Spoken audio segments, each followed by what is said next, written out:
Salam dəyərli izləyicilər, dəyərli abituriyentlər, hər vaxtınız xeyirli olsun. Bugünkü test izahımız güvənin 20 sınavının 9-cu sınağı olacaq. Gəlin başlayaq testlərimizin izahına. İlk sualda qeyd edilir ki, Avrasiyanın ucqarı qərb, Afrikanın ucqarı şərq və Avstraliyanın ucqarı şimal nöqtələrinin yerləşdiyi yarımadalar üçün oxşar xüsusiyyəti müəyyən edin. Deməli, biz bilirik ki, Avrasiyanın ucqarı qərb nöqtəsi Dejnyovdur. Və Dejnyov yerləşir hansı yarımadada? Çukot yarımadasında. Bizdən yarımadalara aid nəsə ümumi bir şey soruşur. Afrikanın ucqar şərq nöqtəsi Almadı burnudur. Bu da yerləşir Somali yarımadasında.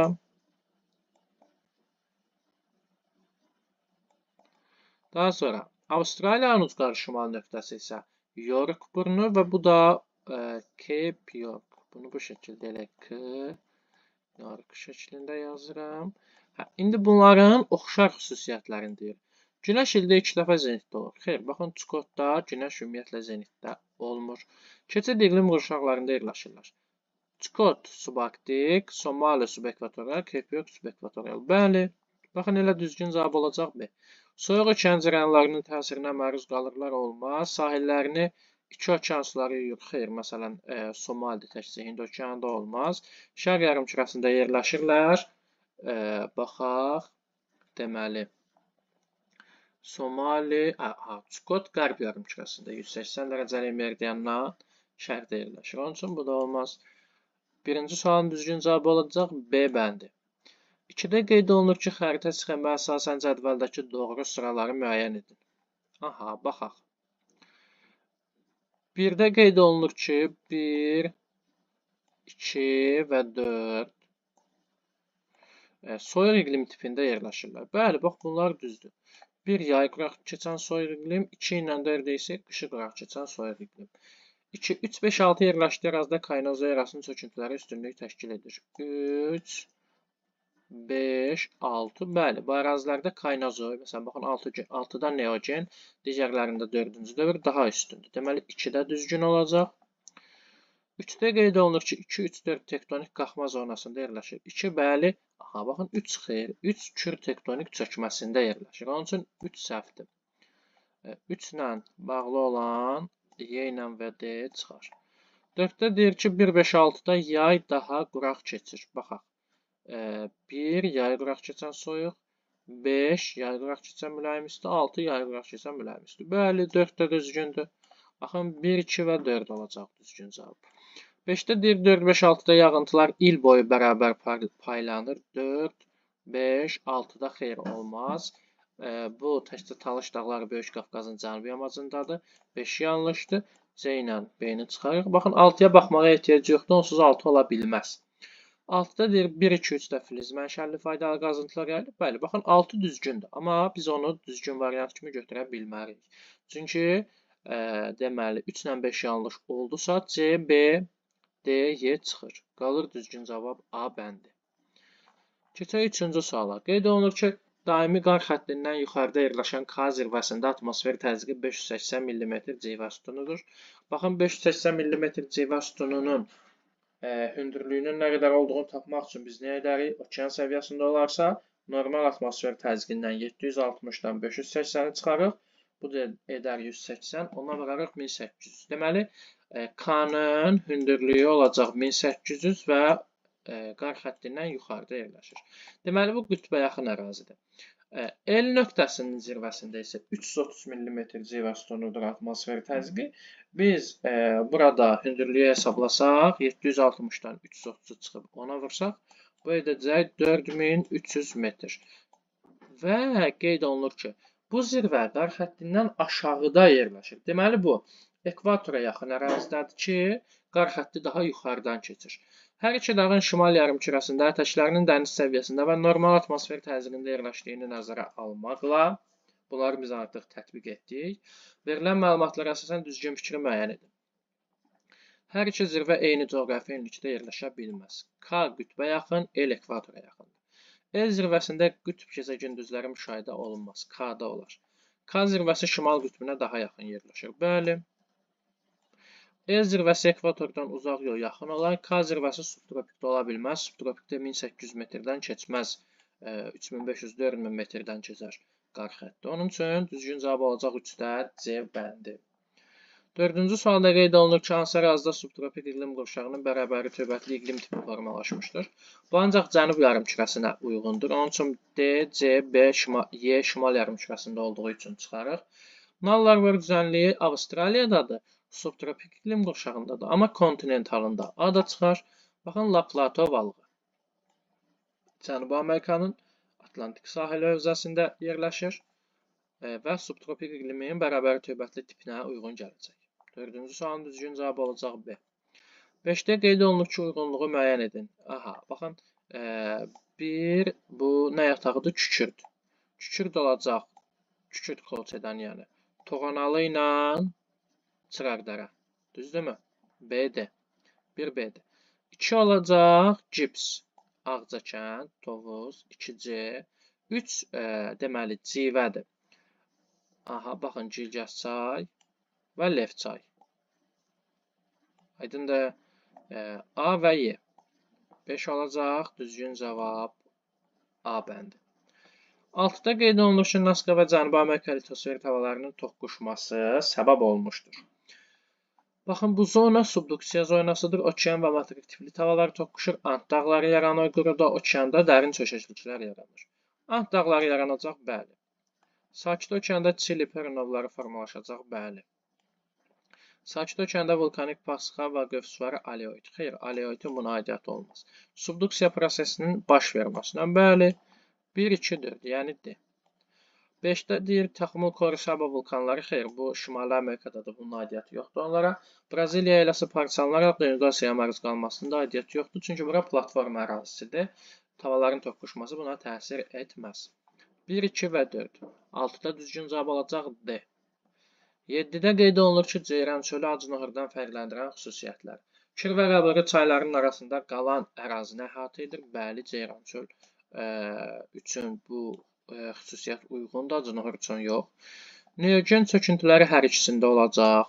Kür tektonik çökməsində hər ikisi yerləşəcək. Yarımsəhra və quru çöl iqlimi hər ikisində yayılacaq. Neft ehtiyatları isə potensial neft ehtiyatları Ceyran çöldə olacaq təkcə. 1 və 5. Düzgün cavab 7-də olacaq D bəndi. 8-də qeyd olunur ki, sahillərini iki okeanın suları yuyan müvafiq adalar və yarımadalar. Ya və bəli. Hind və sakit. Odlu torpaq, deməli, bəli. Atlantik və sakit. Cape York, bəli. Hind və sakit. Scott, bəli. Şimal buzlu və sakit. Elə baxın A. B-yə baxaq. B-də olmayacaq hansı? Yeni Qvineya olmayacaq, təkcə sakit. C-də Kalimantan olmayacaq, təkcə sakit. D-də deməli Arnhem-Land olmaz, təkcə Hind. Y-də Somali olmaz, təkcə Hind okeanının suları ilə əhatə olunur. 8-ci sualın düzgün cavabı olacaq A bəndi. 9-cu sualda qeyd olunur ki, cədvələ əsasən doğru sıraları müəyyən edin. Ömər aşırımı Murovdağda mezozoy sıxırların yaşı, bəli. Burada Yura dövrünün sıxırları üstünlüyü təşkil edər. Qırxqız zirvəsi Şərqi Göyçədə yox, Qarabağ silsiləsində alacaq, vulkanik yaylıdır. Biçənək aşırımı Dərələyaz mezozoy, Biçənək aşırımı Zəngəzur silsiləsindədir. Yarıdağ Baş Qafqaz, Yarıdağ yan silsilədədir. Qızılyurdu zirvəsi Talış Kaynazoy, bəli. Tufandağ zirvəsi Baş Qafqaz silsiləsi mezozoy, Yura dövrünün sıxırları, bəli. Deməli, 9-cu sualımızın düzgün cavabı olacaq 1, 5, 6, yəni C bəndi. Onda qeyd olunur ki, verilmiş iqlim diaqramlarına əsasən düzgün fikirləri müəyyən edin. Baxın, 1-ə baxın, yağıntılar qışda düşür. Yağıntının miqdarı 1402 mm. Biz qeyd etmişdik ki, belə ərazi, bu ərazi 1402 gördünüzsə, bilin ki, Lənkərana uyğun gələcək. Lənkəran Astara bölgəsinə yayı quraq keçən mülayim isti iqlim. Baxın, burada isə yağıntılar yayda düşüb 1036. Bu Zaqataladır. Yəni, deməli, qışı quraq keçən mülayim isti iqlim yağıntılar yayda düşür. İndi bunlar üçün biz ümumi xüsusiyyətlər tapmalıyıq. Diaqramların hər ikisi mülayim isti iqlim tipinə aiddir, bəli. Hər iki diaqramın aid olduğu iqlim yarım tiplərinin yayıldığı ərazilər Respublikamızın ümumi ərazisinin yarıdan çoxunu əhatə etmir. Mülayim isti iqlim 30%-dir. İkinci diaqramın aid olduğu iqlim yarımtipinin formalaşmasına əsas səbəb Orta Asiya hava kütlələrinin təsiri xeyir olmaz, əlaqəsi yoxdur. Birinci diaqramın aid olduğu iqlim yarımtipi Lənkəran ovalığı, bəli. Böyük və Kiçik Qafqazın cənub-şərq qurtaracaqları üçün səciyyəvidir, bəli. Yay quraq keçən mülayim isti iqlim 4-də düzgündür. 5. Hər iki diaqramın aid olduğu iqlim tipinə Naxçıvanda rast gəlinmir, bəli. Naxçıvanda mülayim isti iqlim tipi yoxdur. 1, 4 və 5. Düzgün cavab D. 6-da deyir, ikinci diaqramın aid olduğu iqlim yarımtipi yalnız Qanı-Xəri çay çökəkliyində formalaşmışdır. Xeyr, Qanı-Xəri çayda da var, amma Kiçik Qafqazın dağətəyi ərazilərini böyük sahədə tutur. Böyük Qafqazın dağətəyi ərazilərini əhatə edir. Deməli, qışı quraq keçən mülayim isti iqlim. 1, 4, 5. 10-cu sualın düzgün cavabı olacaq D. 11-də qeyd olunur ki, yer kürəsi orbit müstəvisinə 68 dərəcə meyilli olsaydı, tropik işıqlanma qurşağının şimal sərhədi ilə Bakı arasındakı ən qısa məsafə 1/9 milyon miqyaslı xəritədə neçə santimetr olardı?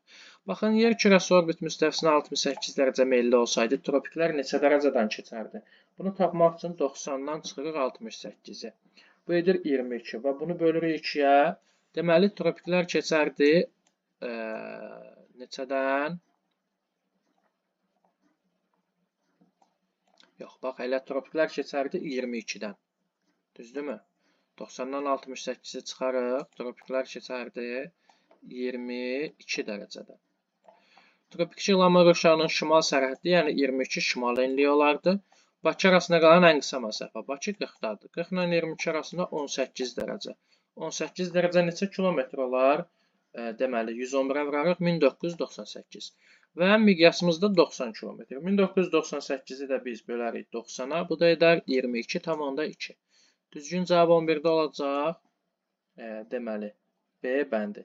Gəlin, bir daha diqqət edək bunu necə yazdığımıza. Biz ilk öncə tropikləri tapdıq. Yəni, meyilliliyi, 90-dan meyilliliyi çıxmaqla 22 olduğunu tapdıq. Daha sonra tropik işıqlanma qurşağının şimal sərhəddi bildiyi 22 şimal enliyindədir. Bakı 40 şimal enliyindədir. Bunların arasında fərq olacaq 18 dərəcə. Bunu çevirdik kilometrə, yəni 111-ə vurduq. Miqyasımız da 90 kilometr. Həqiqi məsafəmiz də var, miqyasımız da. Xəritədəki məsafəni necə taparıq? Həqiqi məsafəni miqyasa bölməklə. Düzgün cavab 11-də olacaq B. 12-də qeyd olunur ki, uyğunluğu müəyyən edin. Su erozyon və akkumulyativ relyef formaları, arid denudasyon relyef formaları, vulkanik relyef formaları. Baxaq. Su erozyon relyef forması olacaq gətirmə konusları. 1-ə B. Arid denudasyon olacaq gilli karslar. Gil olan ərazilərdə ümumiyyətlə quraq iqlim formalaşar. Vulkanik relyefdə baxın, lakkolitlər vulkanlarla bağlı olan deməli termindir. Denudasiyaya uğramış lakkolitlər də olacaq vulkanik relyef formaları. Yəni 1B, 2C, 3A. Düzgün cavab 12-də olacaq Y bəndi. 13-də qeyd olunur ki, Şimali Amerika materiki haqqında doğru fikirləri müəyyən edin. Ucqar nöqtələri iki yarımkürədə yerləşir. Bəli, Şimali Amerika özü şimal və qərb yarımkürəsində yerləşdiyi üçün bütün ucqar nöqtələrdə iki yarımkürədə olacaq. Bu düzgün. Ən uzun və bol sulu çay Şimal Buzlu Okeanı hövzəsinə aiddir. Xeyr, ən uzun və bol sulu çay Mississippi çayıdır və Atlantik Okeanı hövzəsinə aiddir. Yəni ikiləri çıxarıq. A çıxar, D çıxar, Y çıxar. Qərb hissəsində fəal vulkanizm müşahidə olunur. Bəli, Kordilyer dağlarında Popocatépetl, Orizaba, Taxumul, Koreyn, Şasta kimi, Katmai kimi fəaliyyətdə olan vulkanlar yerləşir. 3 düzgün. 4. İqliminin formalaşmasında Sakit Okeanın təsiri Atlantik Okeanın təsirindən daha çoxdur. Xeyr, əksinə. Sakit Okeanın qarşısını Kordilyer dağları kəsdiyi üçün Atlantik Okeanın təsiri daha çoxdur. 4-ü də çıxarıq. 1, 3, 6 olacaq düzgün cavab. 5-ə baxaq. Materikin cənub hissəsində qədim Qondvana aid quru parçası mövcuddur. Xeyr, materik bütövlükdə Lavrasiyaya aiddir.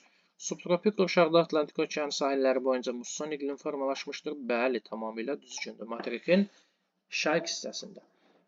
Deməli, 13-cü sualın düzgün cavabı olacaq 1, 3 və 6. İndi keçək, deməli, 14-cü suala. Xəritə sxemi əsasən hansı göllərin yerinin səhv göstərildiyini müəyyən edin. Böyük göllərdir Şimali Amerikada. Yuxarı, baxın, bu Michigan olacaq. Bu Huron olacaq. Ontario düzgündür. Deməli, xronometrikanın yeri əksinə verilib. 14-də düzgün cavab olacaq C. 15-də qeyd olunur ki, əgər çay və qollarının ümumi uzunluğu 1575 km, su toplayıcı hövzəsinin sahəsi 225 km² olarsa, bu ərazi haqqında hansı fikri söyləmək olmaz? Aha, hansı fikri söyləmək olmaz. Gəlin biz burada nəyi tapaq? Sıxlığı. Çay və qolların ümumi uzunluğunu verib, su toplayıcı hövzənin sahəsini də verib. Biz buradan sıxlığı tapa bilərik. Necə taparaq sıxlığı? Deməli, ümumi uzunluğu 1575-i bölərik. Su toplayıcı hövzəsinin sahəsində 225 km². Bu da edər 7. Deməli, çayın sıxlığı necə olacaq? Yüksək olacaq. Çayın sıxlığı yüksəkdirsə, burada yağıntılar çoxdur. Aydın demə. Nisbi rütubət yüksəkdir. Gəlin buna aid xüsusiyyətlərə baxaq. Bizə deyir ki, söyləmək olmaz. Kimyəvi aşınma prosesləri intensiv gedir. Bəli, biz deyirdik ki, kimyəvi aşınma yağıntıların bol olduğu yerdə olur. Çay şəbəkəsinin sıxlığı böyükdür, bəli. Yəni A olmaz, B olmaz. Rütubətli şəmsalının qiyməti 0,1-0,3 aralığındadır. Aha, baxın, bu aid olacaq çayın sıxlığının az olduğu ərazilərdə, yağıntıların az olduğu ərazilərdə, səhralarda. Amma burada bizə verilən çayın parametrləri, biz onu deməyə əsas veririk ki, bura yağıntılı ərazidir. Nisbi rütubət yüksək olacaq, relyef əmələ gəlmədə çayların rolu böyük olacaq. Deməli, 15-də düzgün cavab olacaq C. 16-da qeyd olunur ki, Skandinaviya yarımadasına aid olmayan fikir. Qədim platformada yerləşir və qədim sahil dağlara malikdir. Bəli, Skandinaviya Hersində, Paleozoidə ilə qədim dağdır. Sahillərə həm kənar dənizlərin, həm də daxili dənizlərin suları ilə yuyulur. Bəli, biz qeyd edə bilərik Baltik dənizi, Norveç dənizi. Mülayim iqlim qurşağının yalnız mülayim dəniz iqlim tipi yayılmışdır. Xeyr, burada həm də mülayim kontinental iqlim tipi yayılmışdır. Deməli, aid olmayan olacaq C. Fjord tipli sahillər burada ən çox. Norveçdə Sogne fjordu həmçinin ən böyük. Cənubda gecə və gündüzün adi növbələşməsi pozulmasa da, şimal hissəsində qütb gecə gündüzləri müşahidə olunur. Bəli, çünki qütb dairəsi Skandinaviyanın təxminən şimalından keçir və şimal ərazilərində şimal hissədə qütb gecə gündüzləri müşahidə edilir. Bu da düzgün. Yanlış olacaq C. Yəni 16-cı sualın düzgün cavabı olacaq C bəndi. 17-də qeyd olunur ki, cədvələ əsasən doğru olmayan sıraları müəyyən edin. Çay mənsəbi, okean, dəniz, körfəz, boğaz. Kolorado çayı körfəzə, bəli, Kaliforniya körfəzinə. Doğru olmayan deyir. Bir doğru olduğu üçün seçməliyik. Birləri çıxarıq. Aynen C. 2 Xuanxe dəniz, bəli. Xuanxeyə tökülür Sarı dənizə. İkində çıxarıq, ikiləri də çıxdıq. Baxın, elə düzgün cavab olacaq Y. 3, 5, 6. Baxaq. Hind çayı boğaza tökülməz Ərəbistan dənizinə tökülər. Orinoco birbaşa okeana düzdür. Mackenzie körfəzə yox, Beaufort dənizinə. Mekong birbaşa okeana yox, Siam körfəzi, daha doğrusu Cənubi Çin dənizinə tökülər. Bu da yanlış. 3, 5, 6 olacaq yanlış. Doğru olmayan sıralar. 17-ci sualın düzgün cavabı olacaq Y. 18-də qeyd olunur ki, yer kürəsi öz oxu ətrafında 1 saat ərzində neçə dərəcə dönsəydi, 30 dərəcə şərq uzunluğu 1 saat qurşağının şərq sərhədini təşkil edərdi. Biz bunun üçün bir-bir yoxlamalıyıq hamısını. Baxın, necə yoxlayarıq? Biz bilirik ki, 1 saat ərzində normalda 15 dərəcə dönür və 15 dərəcəlik şərq uzunluğu 1 saat qurşağıdır. 15-i bölürük 2 yerə 7,5 və onun sərhədləri olur. Üzərinə gəlirik 7,5-i, 22,5 və 7,5-i çıxırıq 7,5. Deməli, biz tapacağımız dərəcə elə olmalıdır ki, onun şərq sərhəddi 30 şərq uzunluğu olmalıdır. Aydındır mı? İndi biz bunu necə hesablayarıq? Gəlin baxaq. Məsələn, 10 dərəcəni hesablayaq. 10 dərəcəyə baxaq. Aydındır mı? 10 dərəcə görək necə olur. Əgər 10 dərəcə olsaydı, bunun yarısı 5 olardı. Sərhəddi də bir 15 olardı, bir də 5. Düzdürmü? Deməli, bu deyil. 30 olsaydı, bunun yarısı 15 olardı. Üzərinə gələrdik. Şərq sərhəddi 45 olardı. Deməli, bu da deyil. 18 olsaydı, yarısı 9 olardı. Üzərinə gələrdik. 27 olardı. Deməli, bu da deyil. 24 olsaydı, yarısı 12 olardı. Üzərinə gələrdik 36 olardı. Deməli, bu da deyil. Baxın, 20 dərəcə olsaydı, yarısı 10 olardı. Üzərinə 10 gələrdik 30 şərq uzunluğu şərq sərhəddi. Onu da çıxardıq. 10 şərq uzunluğu isə qərb sərhəddi olacaqdı. Aydındırmı? Deməli, 20 dərəcə. 18-ci sualın düzgün cavabı olacaq A bəndi. 19-da qeyd olunur uyğunluğu müəyyən edin. Meridian və paralellər kəsdiyi relyef vahidi, kəsdiyi dəniz və ya körfəz. Qrinviç meridianı görək burada nəyi kəsir? Piriney dağlarını kəsər. Piriney dağlarını kəsər və Şimal dənizin. 1-4 A. Ekvator, baxın, Şərqi Afrika yaylasını kəsər. Qvineya körfəzini kəsər. 2-3B. Şimal tropiki, deməli, Şimal tropiki Əhəqqar yaylasını kəsər Şimal Afrikada, Böyük Səhrada. Və Ərəbistan dənizində bəli kəsər. Baxın, 1-4 A, 2-3B, 3-1D. Düzgün cavab B.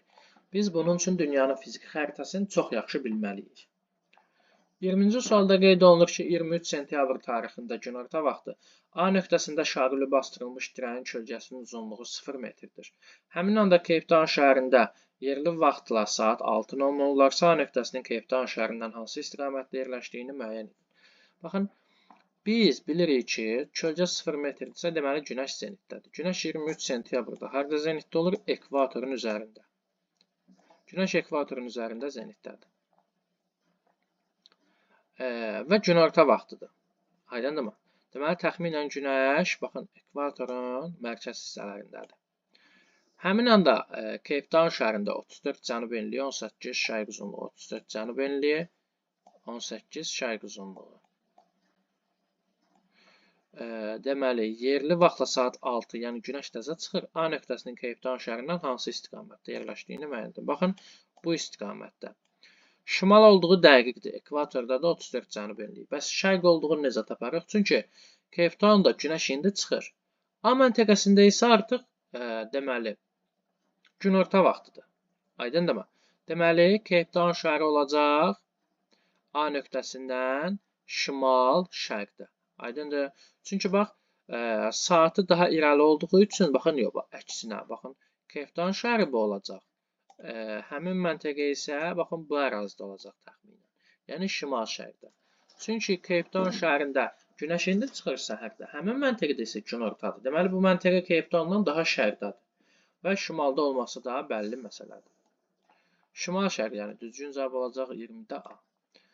21-də qeyd olunur ki, rəqəmlərə müvafiq gələn okean cərəyanlarını müəyyən edin.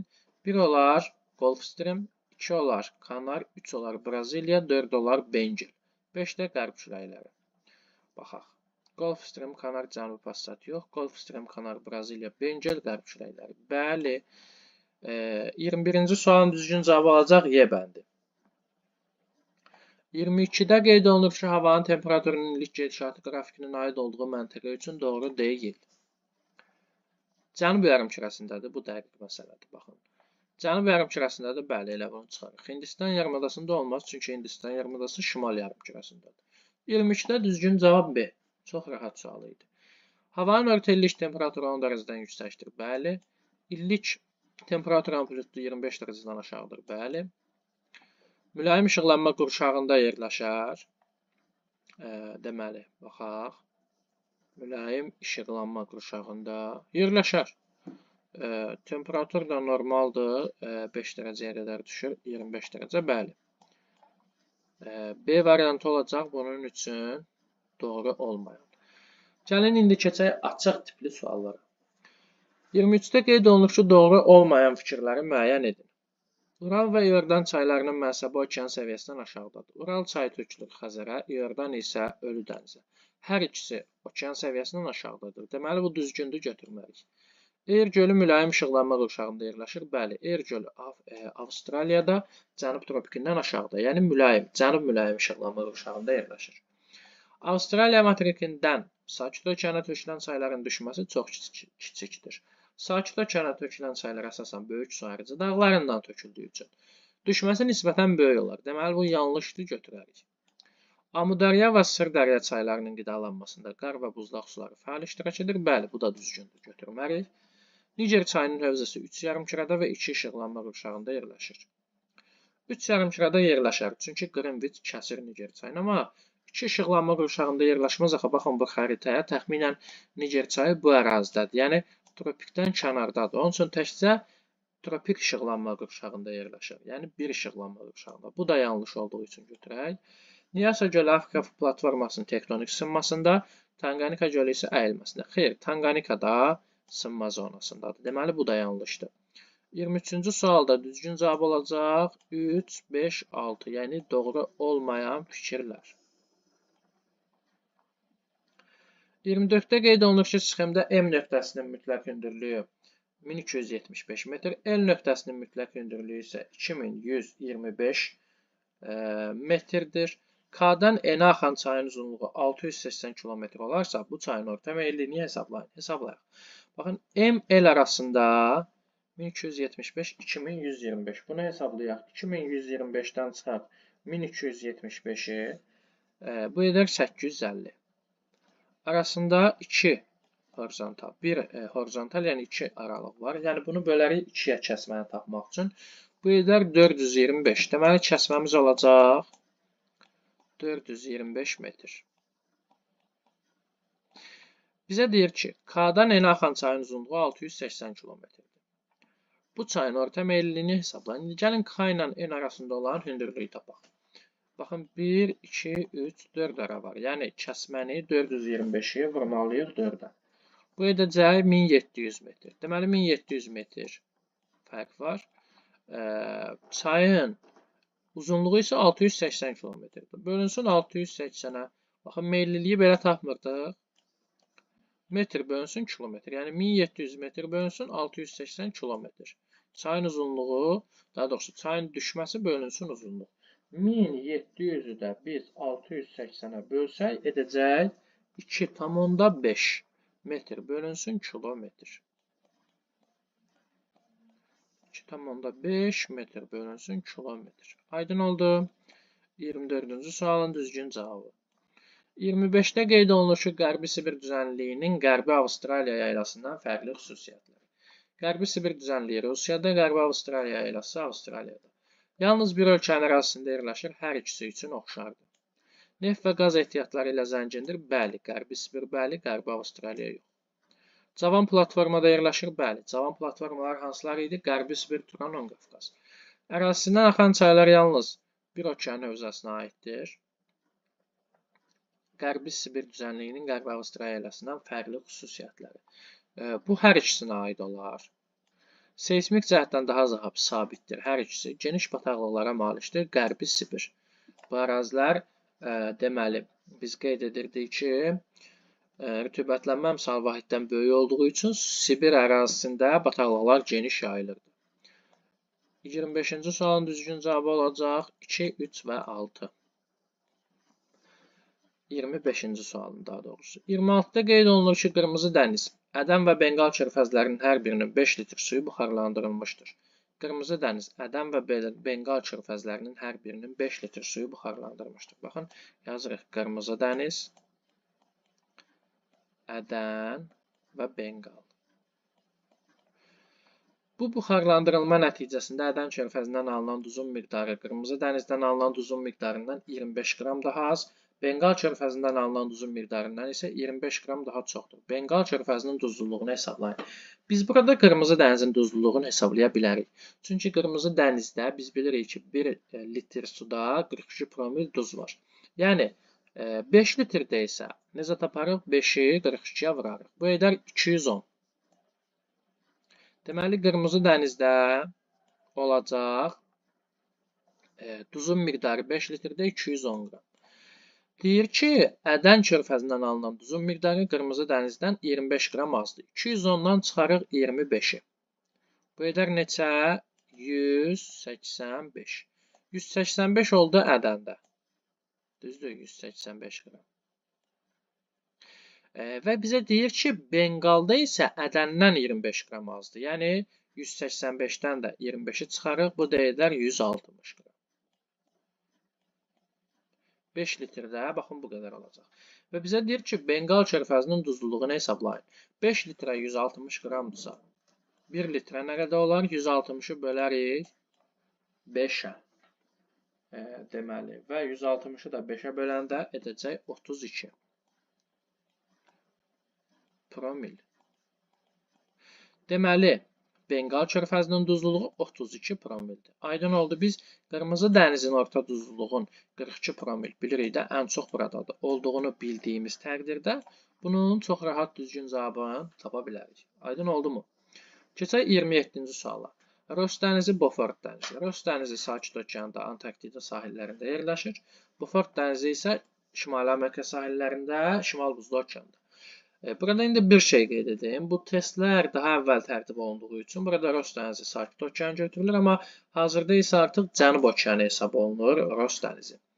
Coğrafi mövqeyinə görə adalar arası dəniz hesab olunur. Heç biri, hər ikisi kənar dənizdir. Səthi şelf buzlaqları ilə örtülüdür. Şelf buzlaqları ilə örtülüdür. Bu Şimal Buzlu okeanda daha çoxdur da şelf buzlaqları. Hər ikisinə aid olaraq. Gəlin digərlərinə baxaq. Qütb işıqlanma qurşağında hər ikisi yerləşir. Sakit okeana aid olacaq Ross dənizi. Şimali Amerika sahillərində olacaq Beaufort dənizi.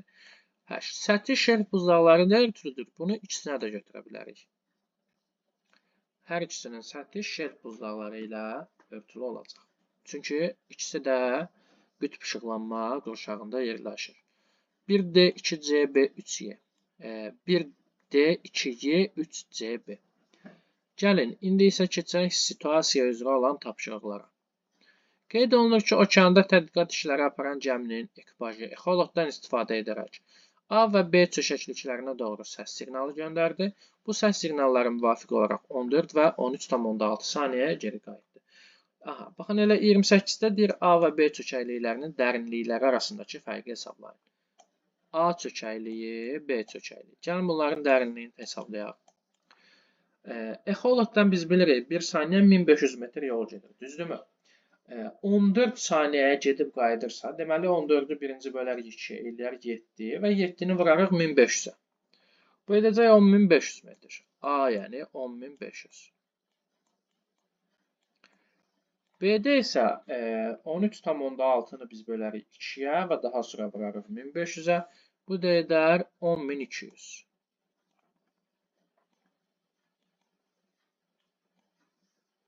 Necə tapdıq? Bir daha qeyd edirəm. Biz bilirik ki, exolotdan göndərilən səs siqnalı 1 saniyəyə 1500 metr yol gedir.